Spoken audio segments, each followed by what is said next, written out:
Okay, so I'm going to talk about academic drawing. Putting academic illustration in that as well.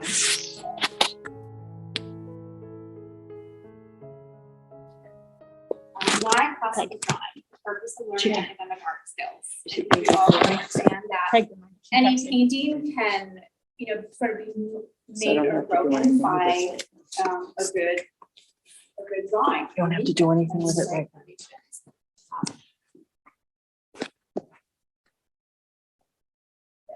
So my history in art, this is my life course. My mom was an artist, father an art teacher. I had a talent for drawing since 1938. I sort of just wanted to really engage myself in studying.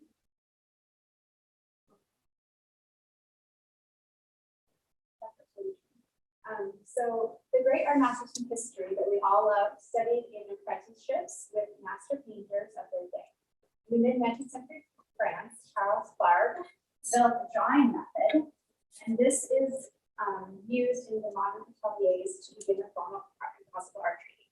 So I have some examples here, because you can get this online on Amazon. There are different versions, but pretty inexpensive, just $10. Maybe you can get it. And so it just has simplified drawings. And the idea is to get it as exact as possible. And I can explain the method for exactly how to do this. So just goes one after another. We have to be closer. So these figure drawings right here, I've done up here. So, and I'll do a demonstration of how to do this yourself. I think everybody can do this.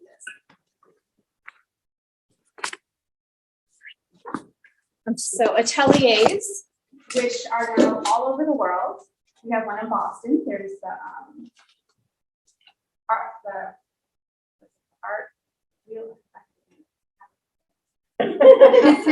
Boston. There's one in Boston. There's one in New York. There's sort of all over the place. So they focus on bars, which are these. This is what they start with. They work on cast drawing, so they have a plaster cast. Like they'll usually start with, Michelangelo's David, and they have the features like the lips or an ear or an eye or a nose, and they practice drawing it and making it look as realistic as possible. They practice figure drawing from life and still life drawing for an entire year before moving on to color and paint. So they will go every single day, but up to sundown, just drawing for an entire year to really hone their skills. And then they focus on painting. And they work with color, they work with color, how we turn the form of skin and everything.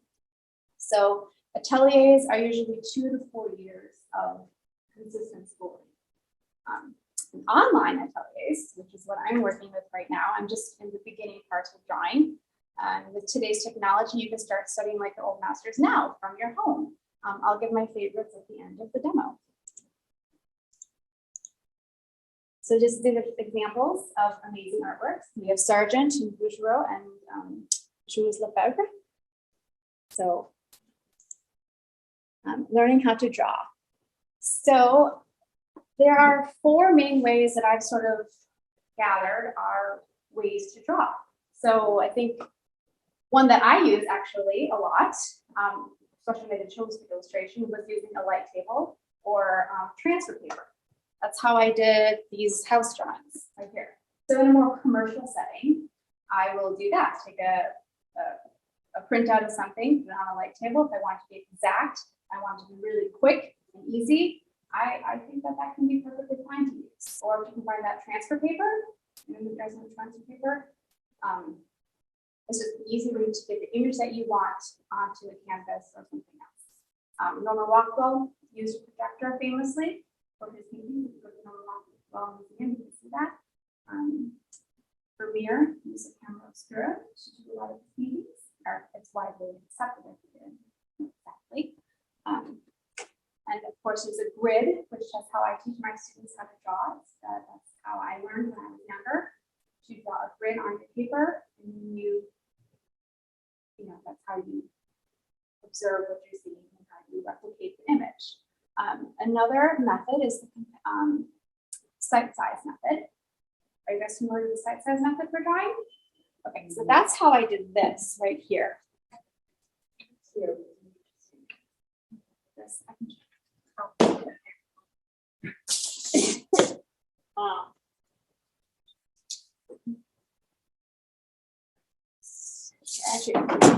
There we go. There we go. Okay. So I can explain this a little bit more in detail. The site size method, what you do, set this down.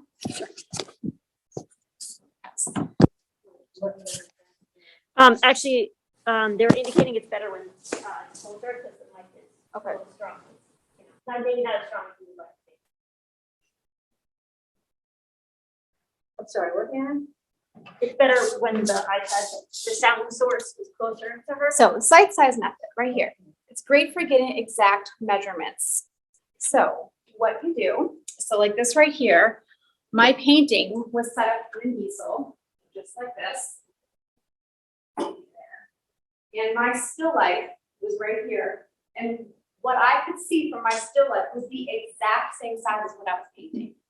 Right, so if I'm sitting here doing a portrait of you and you were this big right here, on my paper, it's gonna be exactly that size.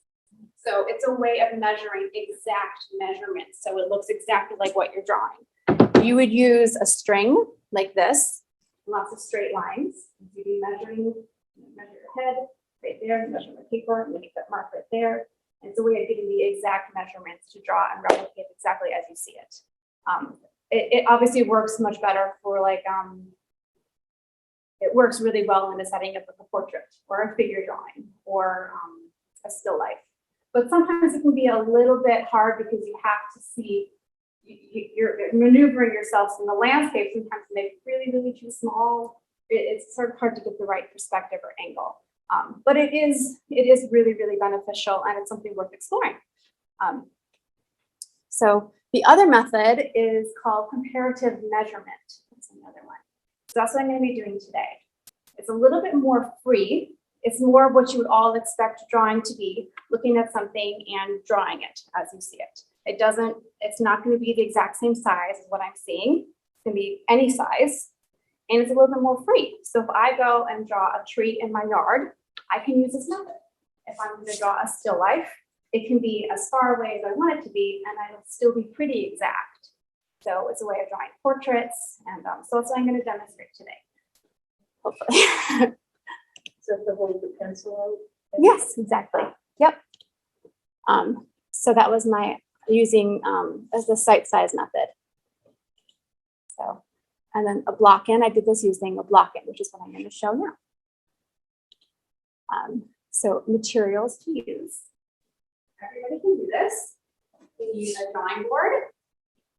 Are you gonna stay with us? Yes.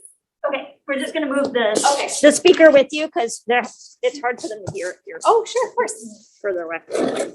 If you guys all want to move this way, I'm not nervous. So. So I'll talk about materials first. Really?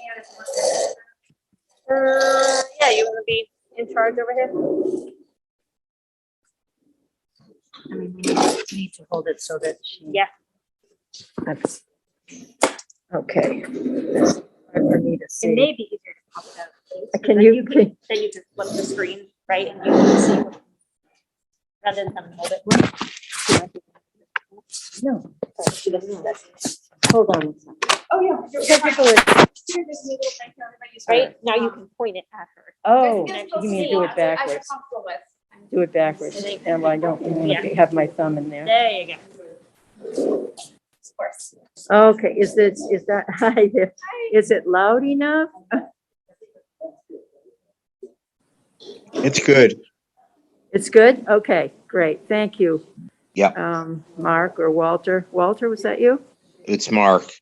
Oh, Mark, thank you, Mark. Now, why is that going?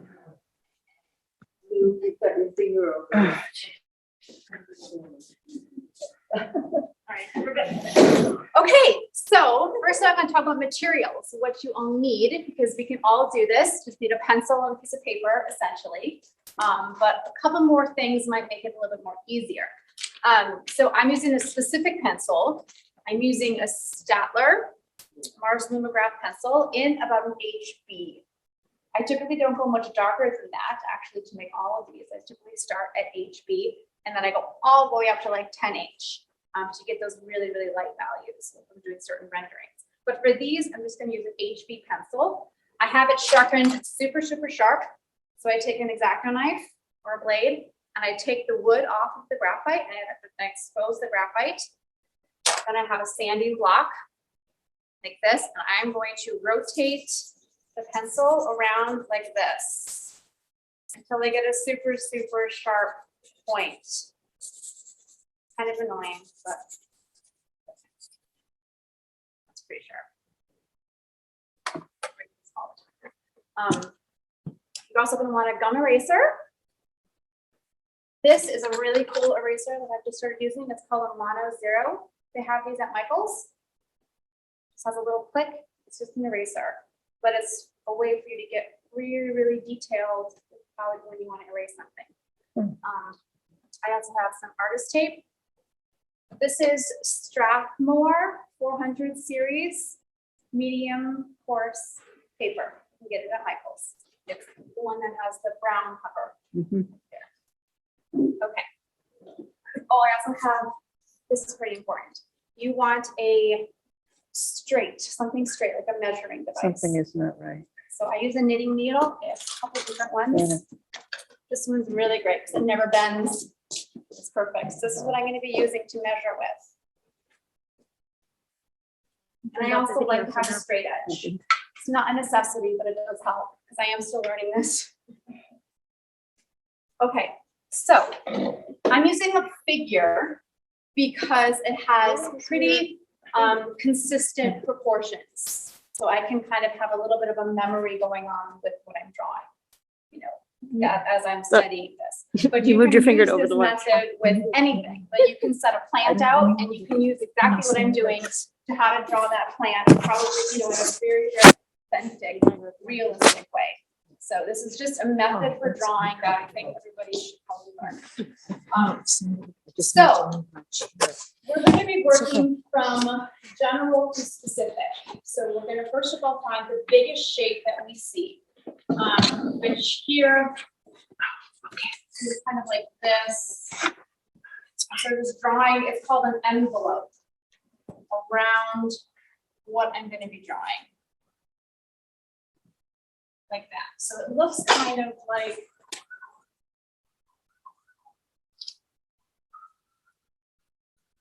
I'm going to try to match the tilts of the angles that I just saw. That's kind of an important key that I'll be coming back to often.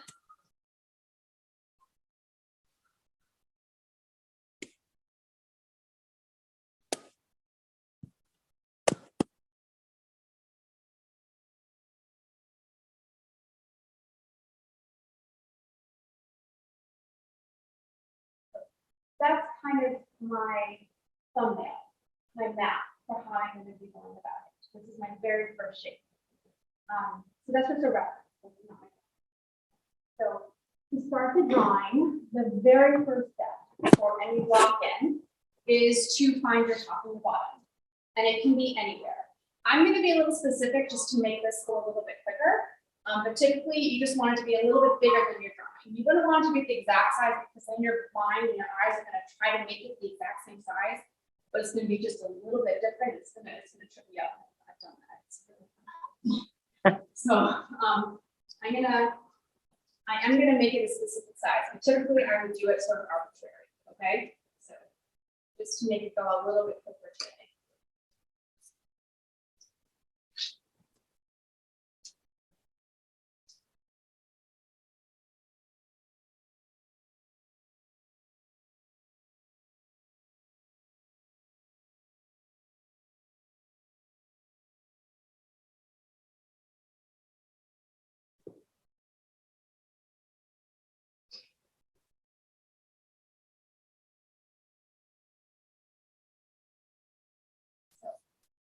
Once I have my top and bottom established,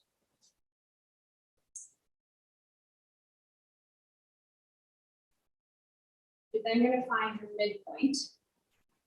So I'm going to use a ruler. Typically, traditionally, I should say, this is how you find the midpoint. It's a little trick. So you kind of guess it first. So a lot of comparative measuring, what I'm doing is guessing and then measuring. So you make a pretty solid guess based on your eyes, and then you follow that up by trying to find the truth to it. So I'm going to guess that. And let's see. I'm going to take my measuring stick and measure what that is. And I'm a little off. See, I was a little high. So I'm going to bring this line down just a little bit, maybe to there.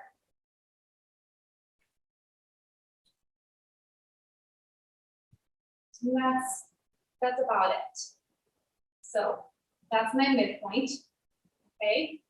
I'm going to do the same thing on my image, whether it's a real thing that you see or an image that I have here. I'm going to find my middle. I know it's here because I've practiced this, but I would do the exact same thing as I just did. I would measure this. I would take a guess, like anywhere, take a guess, take my measuring stick, find where it is, measure, oh, a little too big. Then I make it a little bit down further. I find exactly where it is. And I would set my center point. That I know is an anchor. So anything in this line here is going to measure up exactly where this line is here on this paper. Okay, so I'm essentially just enlarging this in proportion to whatever I want it to be drawn as. So I'm going to speed this up just a bit and find my quarters and my halves. So here's a quarter. Now let's divide it into fours. And then I can divide that again.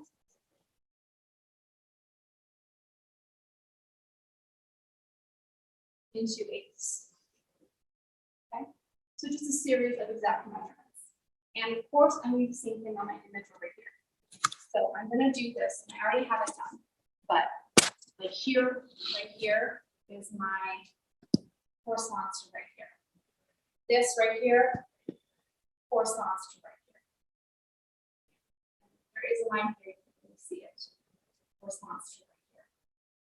So everything has an anchor point, which is what I'll call these. I'll call these anchor points. Okay.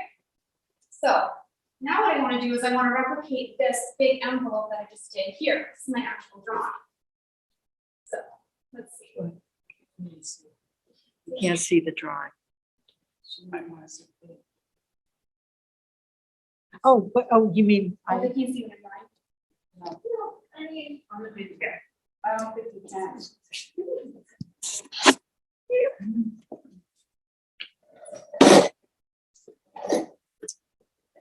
I see. Yeah, I'm actually. oh, a bit. Yeah.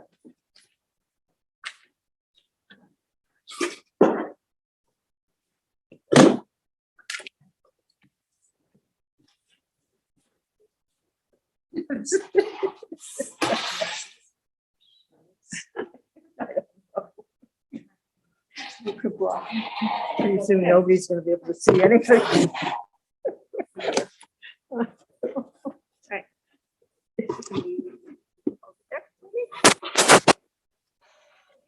Gotta be the front edge. So they can be pretty wide. So really the actual answer can be anywhere within here. We call this stage the initial block-in, big envelope, foggy gesture. There's a bunch of different terms for it, but it's really just your initial mark making. After this, I'm going to start cutting away the figure. Okay, so I'm going to find these big shapes here that sort of define the outline. So I'm just going to get a little bit more specific with what I'm drawing, and it might still not be accurate. We'll get to that.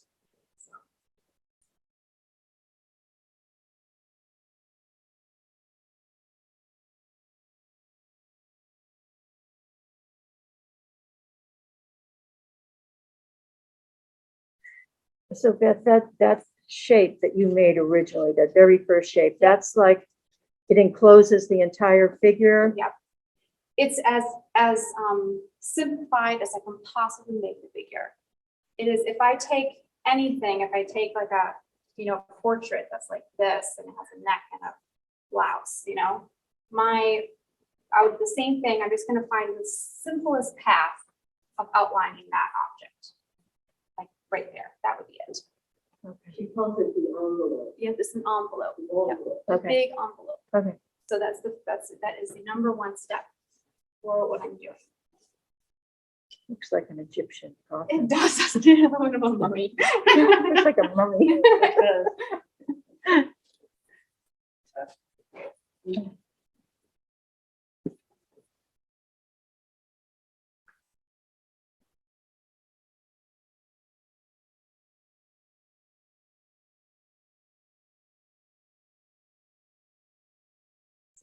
My lines are still really sort of loose and non-specific because I don't know exactly where everything is.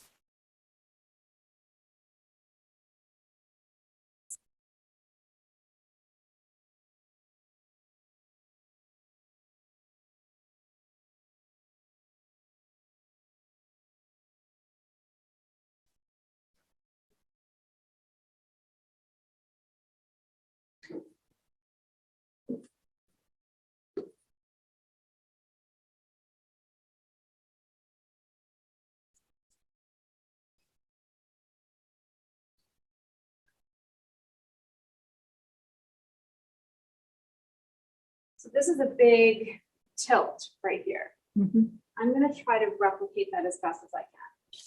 I'm gonna sort of just bring it over, kind of like that.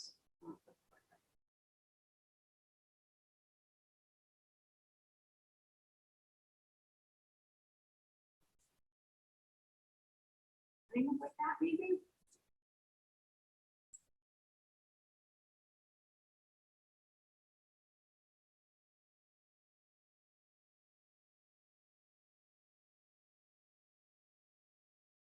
Beth, if this were a live model, Mhm. you just have to do this very quickly.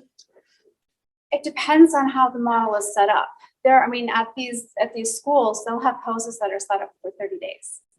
So that they'll go by certain time periods. Like this is a 4-hour pose. This is a 1-week pose. This is a 30-day pose. And so you're able to sort of really, really develop it.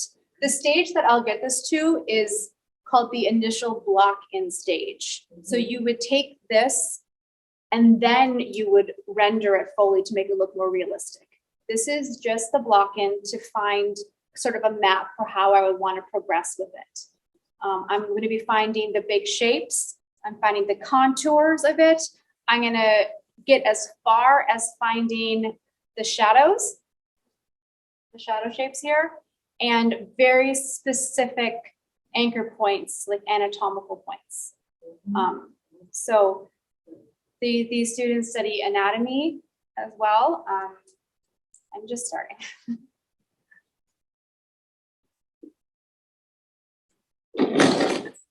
That's okay. Okay. So I am going to draw a straight line,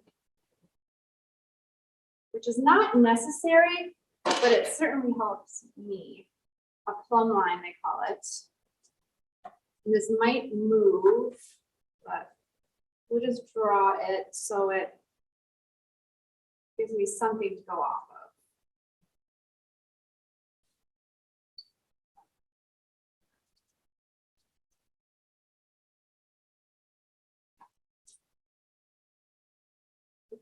I've also drawn that same line here, right there, so I can go off of that. Hard Okay. to see it. And I know it is right here. Right down the center, right there, right to his ankle bone. Uh-huh. Okay. So I know that this right here, there is a line here, which is my 8th mark. That is right here. Okay. So what information do I see here?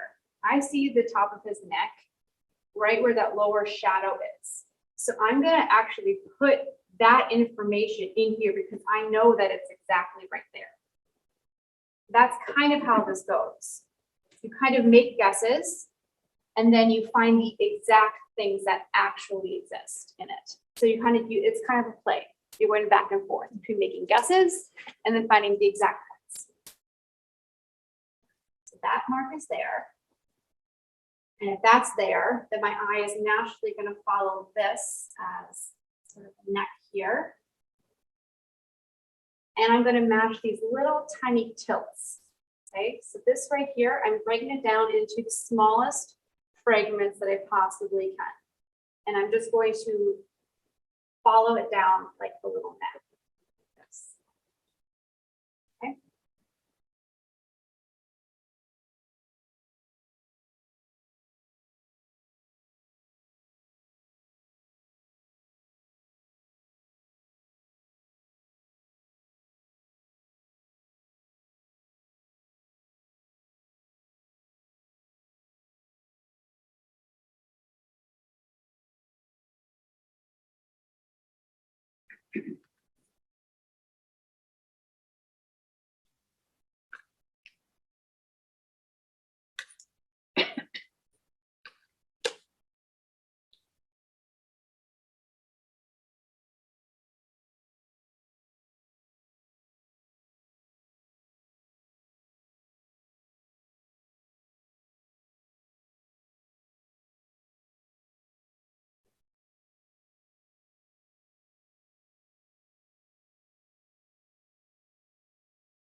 I feel like your drawing style is naturally very geometric, or is this a function of the? I am not geometric at all. I'm actually I'm having to force myself almost to do small, short lines. I'm normally, even like when I started, like, I kind of got corrected on it because I'm very curvy and organic. But there is a mode to get back to that with this, and that is by using the eraser. So say I have a bunch of choppy lines that looks kind of like that, and I want that to be really smooth. I take this guy right here and I carve the exact curved line that I want. And so then it looks sort of perfect. That's sort of how I refine it. We'll just sort of leave that there.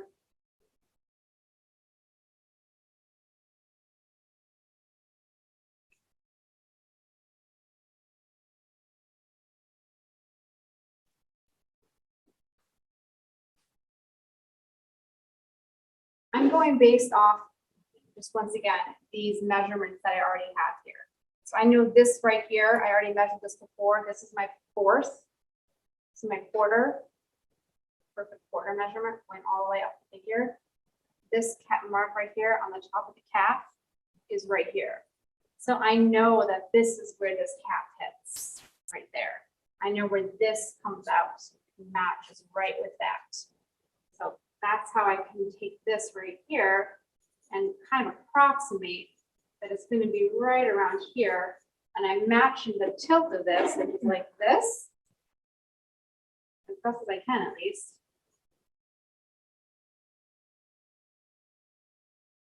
Down. This one. Uh-oh.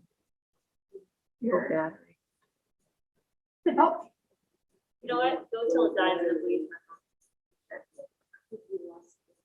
Oh, did it already die? 10% left. Yeah, 10% battery left. Yeah, you were at like 29. Only Got it. those things go so fast. Yeah, well, especially since we're Yeah. recording and definitely Yeah, because video. it was practically fully charged, I thought, when I left. It goes so fast. Ay, ay, ay. I won't be too long. No. No. I can definitely, you can switch devices, it's okay. We have more backup plans. It's only I taught 7:30. virtually for a whole year, basically, Oh, so, there's always more backup.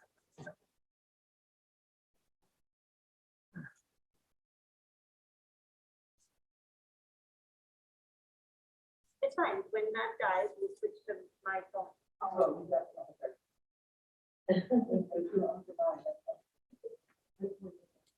Yeah, I did it, it's okay.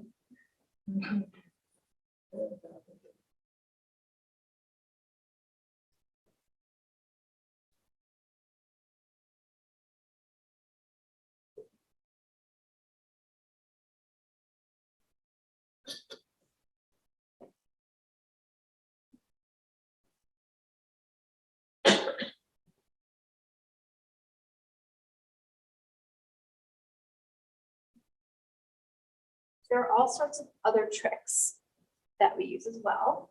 We talked about tilts. There's also something called triangulation, which is just finding matching angles. So I want to find what this angle is here in relation to, where this hip is, where this point is right here. And if I say my hip is right here, my waist is going to be approximately there. And that triangle right there matches that. So that's a trick for finding little things. Another trick, I'll talk about it later, is called animal shapes. Animal shapes. Finding things on here, shapes, and sort of making them into like a funny animal. I'll talk about that later. Yeah. So I'm just sharpening my pencil. This is a little bit sharper.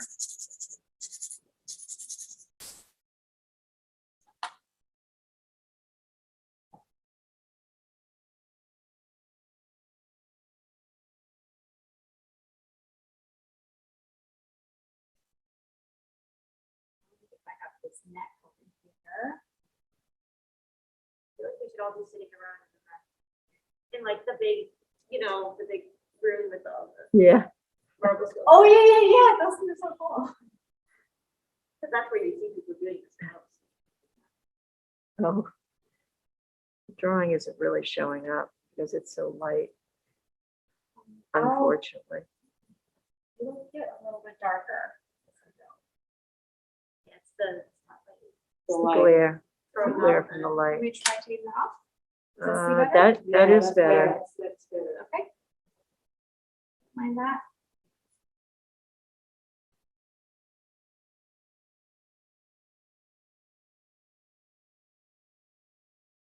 So there's a line here, perfect little angle from this corner here to this right here. So I'm going to just be constantly finding little things that match. How long have you been doing this program? I started an online program last spring, and then this one I started with last fall. Fairly recent.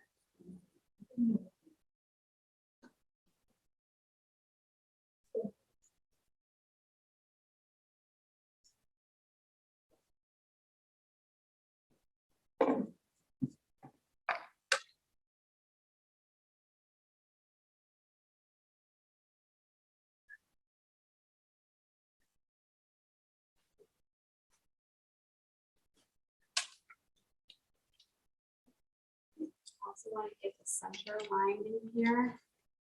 Some of the center information.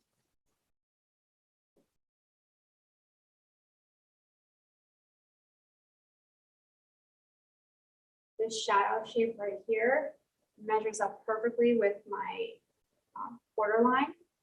So I know that this is going to be exactly across. And if I follow that down, it makes my shoulder blade. And then this is what I was talking about with animal shapes. This shape right here, what I'm gonna do is I'm gonna try to just outline all of these shadows. Right, that's part of the block net. This shape right here, it looks kind of like a lobster claw, I think. So it just is a way to trick your eye into drawing exactly what's there. You know, any of these little tricks are helpful.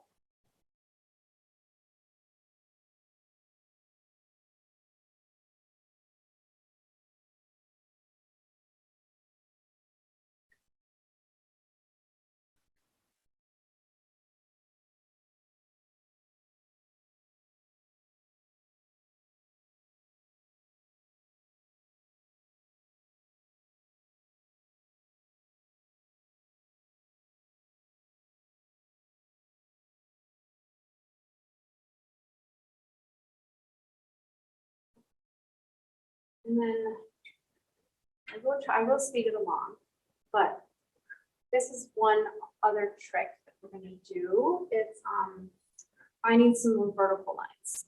So I'm gonna take a vertical line from this shoulder all the way down, so I can sort of eyeball the distance that everything is to that line. And maybe another line like that lines up with this.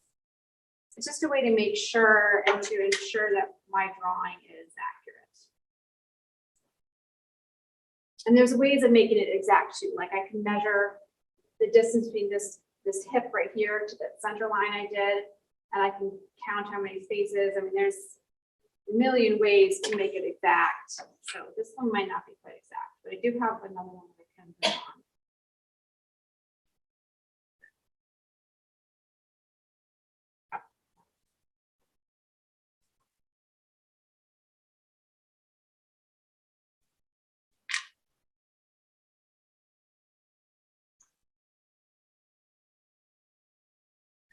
It's sort of right. It'll work for now.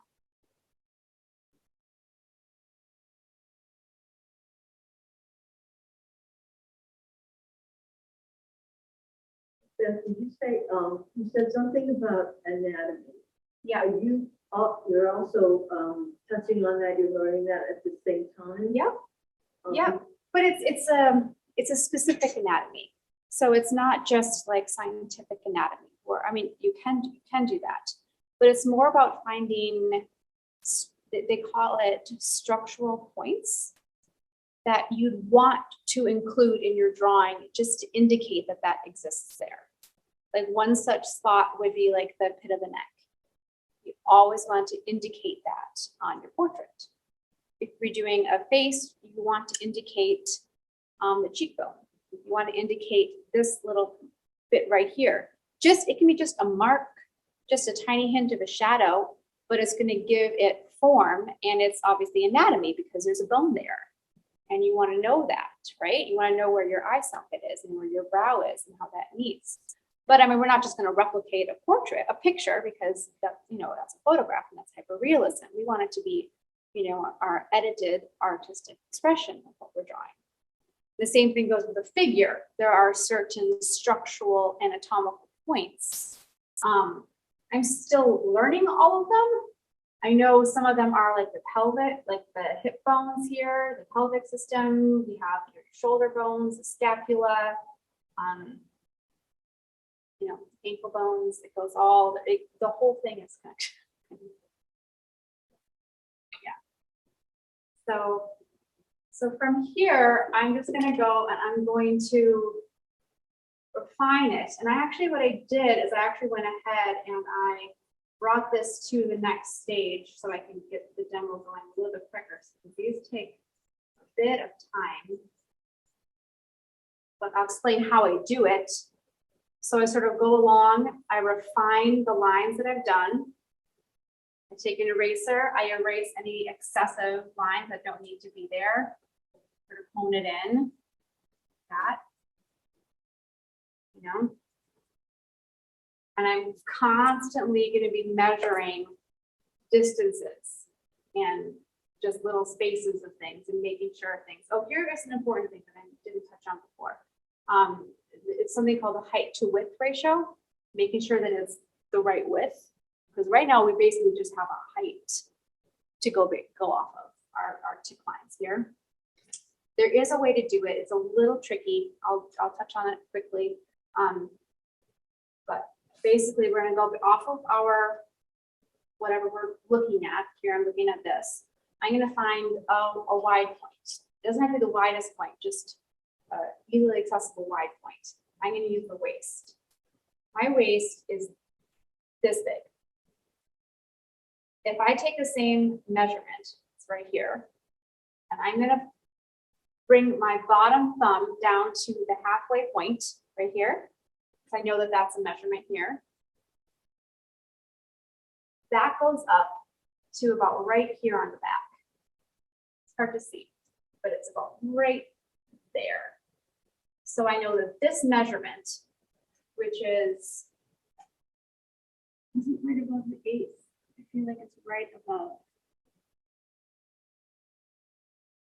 Or half 8th.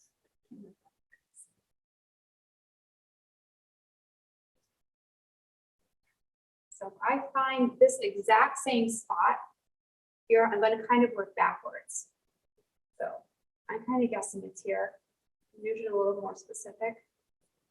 But let's say that this measurement, so now this measurement right here, which should be exactly what this is here, this should equal my waist, which it just about does. It might be a little bit wide. So we'll just shave that down a little bit. So that, I can definitely go back in on that. Again, it's a little bit tricky. It took me quite a while to get. But that is the basic height to width ratio. Okay. So I actually have another drawing that I've taken it a little bit further. So it's okay. I'm just gonna swap it out. That's okay? Sure, of course. I want that. Right here.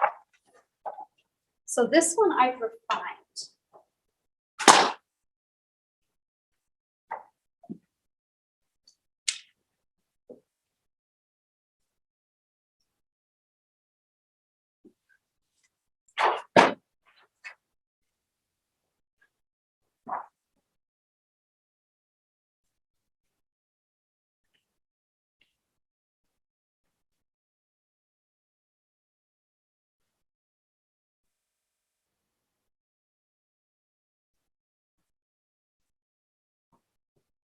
So I've gone through this one and I've chiseled away at each thing. I have looked at more specific measurements.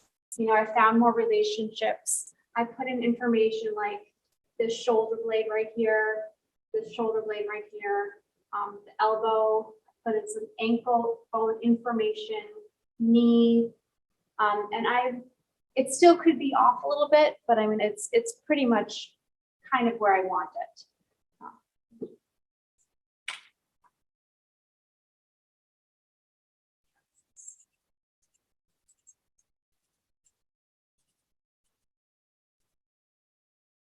So for this particular drawing, I'm not bringing this to a finished state. So it's not going to look like this one. This is just, like I said, like an initial blockage. So I'm really, really concerned about, like I said, the contour and the shadow shapes and some specific anatomical information. And that's kind of it. Very scaled down and very edited. So this is the type of thing and the type of place that you would go, and then you would maybe transfer it to a canvas and paint it. And then you would go from there. So this is your basic, like your skeleton of your painting, you know, this is the backbone. This is all the information that you need. You can take this further if you want and then paint that, but for all intents and purposes, this is what you would need. Okay, so I'm going to refine some of these shadow shapes just a little bit more.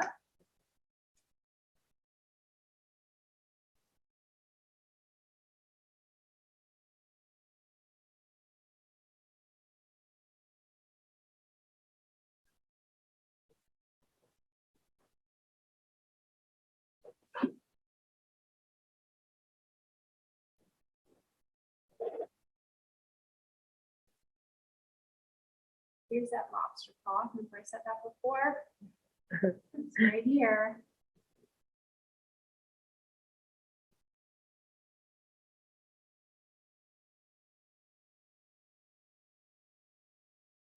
All right, and I want to simplify the shape as much as I possibly can. So I'm just gonna flatten it. I'm gonna do one solid value or tone in the entire shadow. So my eyes don't read too much into it. It's just a flat shadow shape. Yep. Yes, definitely. The only time that I would move to more pencils, like I said, would be a harder pencil. And that would be for rendering, if I wanted to make it look like this. So when I want to get all of the highlights and all the light portions, then I'm going to use some harder pencils. But I'll still use this one for all my shadow shapes. Yep.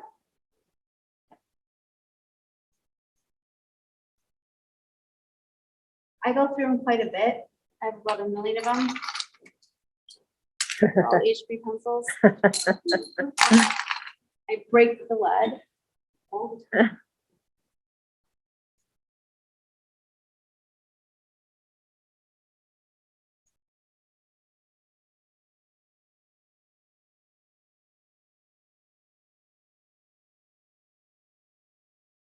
I use my finger a little bit just to sort of blend it, because I really want it to just be as flat and monotonous as possible. You know? There's a little indication of a muscle here that I might want to get in. There. And I'm going to use a negative way of doing it. So I use my finger with a little graphite on it. I indicated that little moment, and then I take my eraser and I dig into it.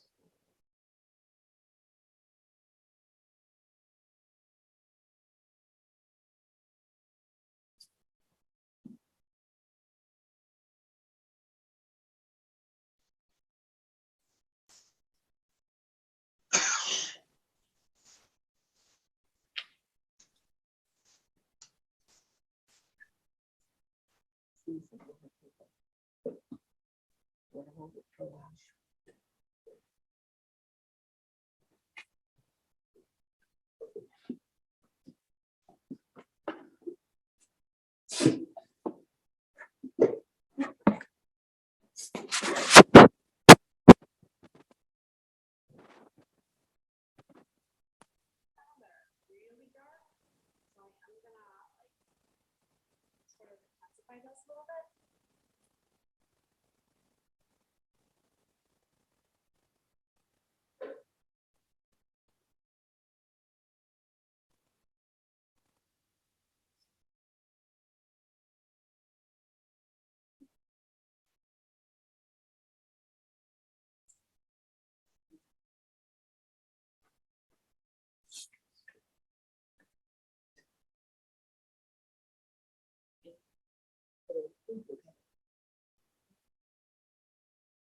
In about 10 minutes, you could take a quick break.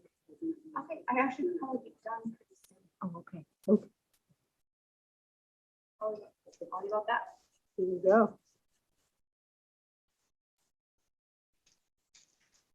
What is the original drawing that you're working from? This is his name is Biliardi, I believe. Hmm. It's an older 19th century drawing. Very well done, in my opinion. Yes. But I mean, you can find any image that you like online. It can be a portrait or a figure. I would do some type of master copy. I think is a really great place to start. Yeah. Just because artists have already edited down the information, you know, versus you finding a photograph and trying to draw a photograph. We've just gone. Oh, I think this we side. just, I think so. 5%. Oh, 5%, yeah. Oh. Go. So it closed. On master copy is, you would get that where? Anything online. Oh, I like, So it's Google just gonna image keep search going or for a while? Pinterest Yeah. and just type in, any type of artist that you're like, and I would, if I'm doing a drawing, it's sometimes it's easier to pick a drawing. So maybe find a drawing, Raphael, Michelangelo, anything that you see, Okay. a portrait, Rather figure. than photograph of a person. yes. Yeah. Exactly, Drawing. an actual drawing, Yeah. something that an artist did, because they've already put in the most important information Yeah. that you need, they've already done the legwork, you know? So it just helps to sort of strengthen those muscles in you as an artist. You know? Do they have a list? You talked about the structural points, that kind of anatomy? It is in a bunch of different books. Okay, The teachers that I have all know it, and they teach it, you know, in their classes. yeah, that's really critical. I'd love to, Very much so. and like you said, if you just make a note of it, it just brings it alive. brings Yeah. your- Definitely, just an indication, like right Yeah, here, it's just an indication of this shoulder blade. Like Yeah, I'm gonna make an indication of where this little hip thing cuts out. Just because that's an important bit of information there. yeah, And it's not gonna be much, it's just gonna be like and it a just, mark of graphite there. That's all I'm Yeah. gonna do for that. isn't that interesting? But that's our job as an artist, is to evoke something that we want to evoke with, you know, just the most specific information possible. You know, we're master editors of what we see and what we want somebody else to see. Yeah, that's a good way to put it. Yeah. I am sort of rushing. But that's okay.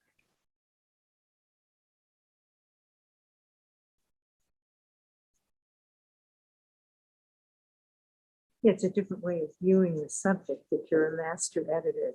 Right. That's As an artist. Exactly. Exactly.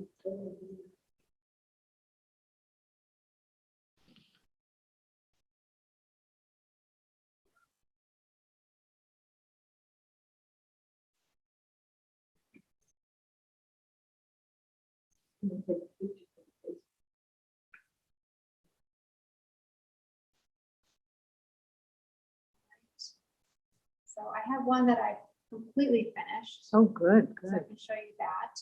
But that's essentially the process. You know, it takes quite a while though to get there, because you're measuring all of the stuff. Choose her. If you were gonna take this to the point that you're considered finished, about how long would that take you? Yes. Yeah. Some human interest story.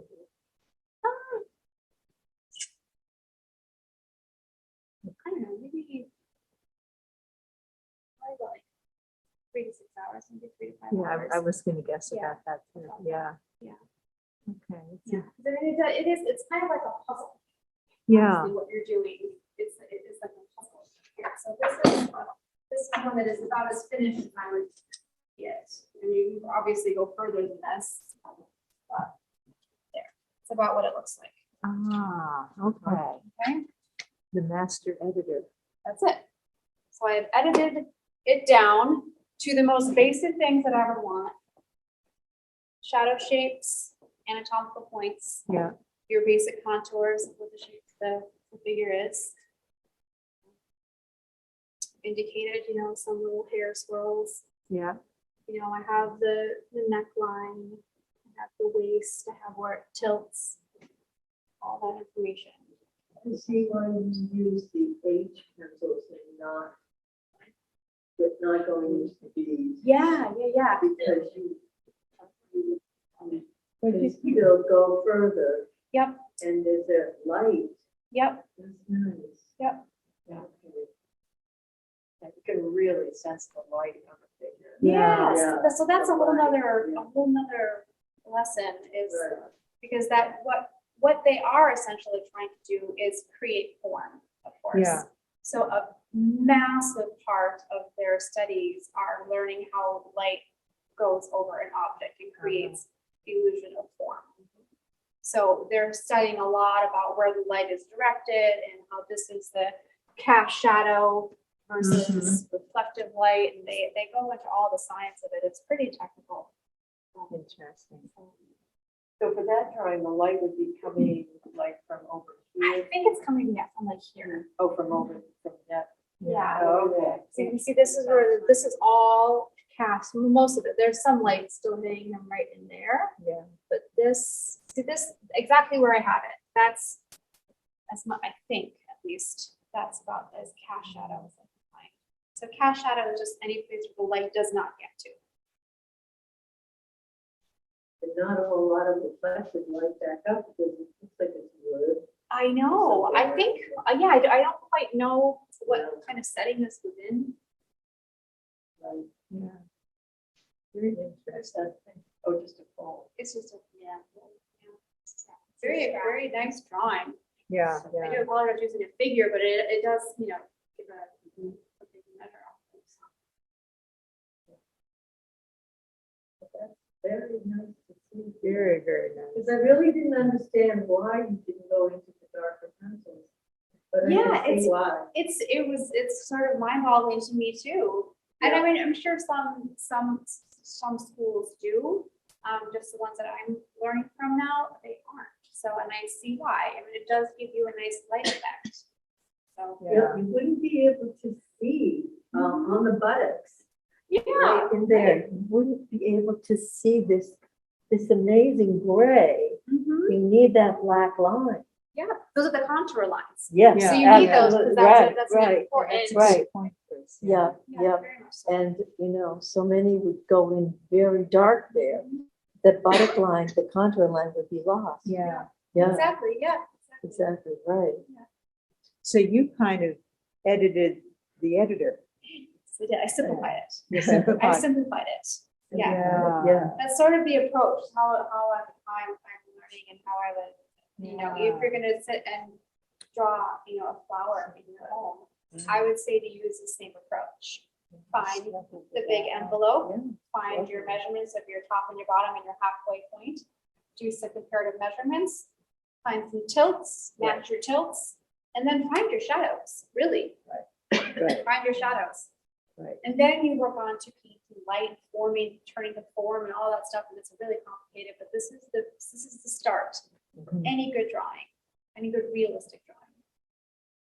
But you really simplified the important things to have. Yeah, That's, I struggle with that all the time. you know what, it's a major struggle. I had help. I had a teacher who helped me show me exactly where the shadow points are and the shadow Interesting. shapes are. I mean, it is definitely something you have to practice and see. Yeah.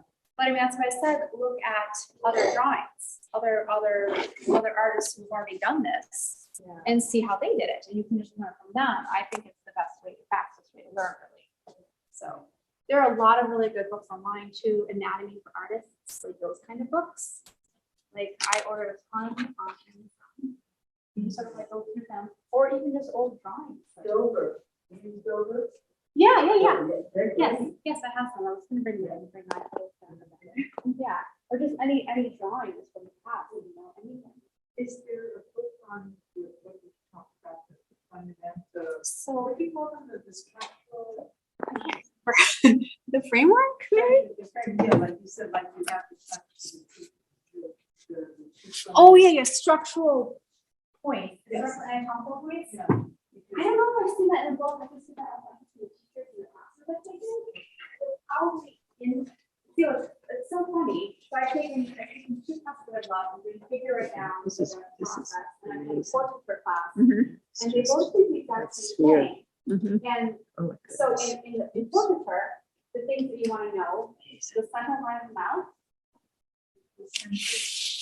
Oh, okay, the body, Right there, just that line, you want to make a line, a dark line with that.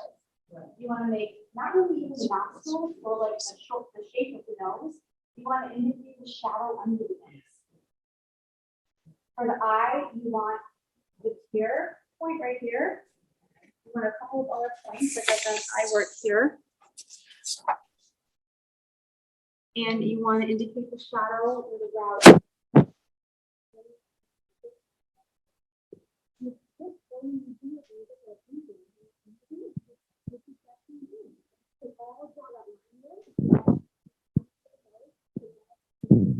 Here, they all.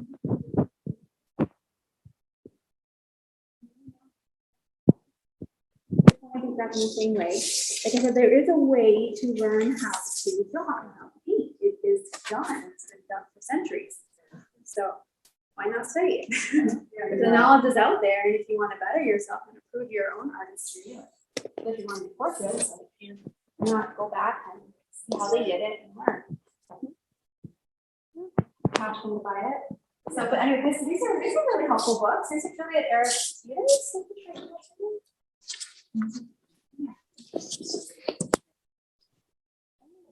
Okay. Yeah, get this on Amazon or Barnes and Nobles. She might have, I haven't really gone through them too much. Sure. But see, she right here. This is exactly what I just went through with y'all. The block in. Right there. That's exactly what I just did. The block in. That's how they all start. See, right there, blocking in the figure. She's a little more gestural than I was. But she has the same lines. She has her center lines. Right here, this is a bar. This is a really beautiful. I don't know who did that. No, but there's the envelope right there. There's her lines. Right there. That's it. Do that. But that was a while ago. Tilts right there. I just said all the tilts. Portrait has the same tilts. You have a face bent over. It's all going to match, right? Measuring. Da Vinci, master, proportions and measuring. Right? This is a grid, which is perfectly fine. Use a grid. I would just encourage you to find anything and start and just practice. Oh, these are so good. Look at that. That would have been a really great one to study. Maybe I'll do that one next. His hands would be really hard. Yeah. Yeah, look at that spine. Isn't that beautiful? Yeah. Right? Yeah. That is beautiful. Yeah, it's a really great one to study. Yeah, but they did, this one is taken a little bit further, like that one. So it's rendered, you know. Yeah, it's really nice.